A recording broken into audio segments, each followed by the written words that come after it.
ভগবান শ্রীকৃষ্ণ যে রাজ্যে সংকল্পিত প্রচার কল্যাণ ধর্মীয় যজ্ঞ নিয়ে সেই রাজ্যকে কি বলে পাপি রাজ্য? আমি বলি যে রাজ্যে শিশুর কাল মৃত্যু ঘটে সেই রাজ্যকে পাপ রাজ্য ছাড়া কি বলা যেতে পারে? কার শিশুর কাল মৃত্যু ঘটেছে? কার শিশুর কাল মৃত্যু ঘটেছে?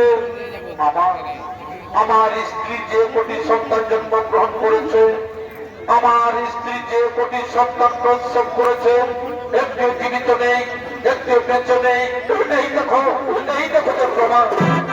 তাই স্ত্রী করেছি।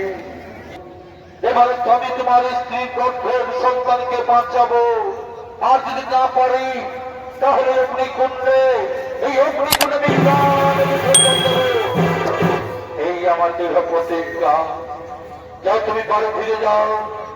তোমার স্ত্রী যখন আবার গর্ভবতী হবে, তোমার স্ত্রী যখন আবার 10 মাস 10 দিন পূর্ণ হয়ে যাবে, আমি তোমায় নিশ্চয়ই খবর দেব।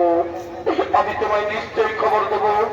আমি তোমার প্রথমত বাড়ি চলেই যাচ্ছি।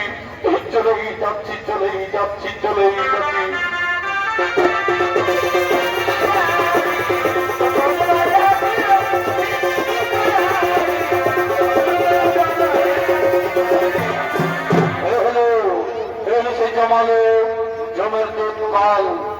আপনারা সকলে জানেন, যদি কালে কোনো জীবকে নিয়ে যায় তার সাবধান আটকে রাখার, তাই সেই কাজ চলেছেন সে চারোখান করে ব্রাহ্মণী গর্ভের সন্তানকে করে নেওয়ার জন্য। তাই সেই কালের ভূমিকা নিত্যমিনী বলে যাচ্ছেন ও স্বামী চন্দ্র ছড়িছে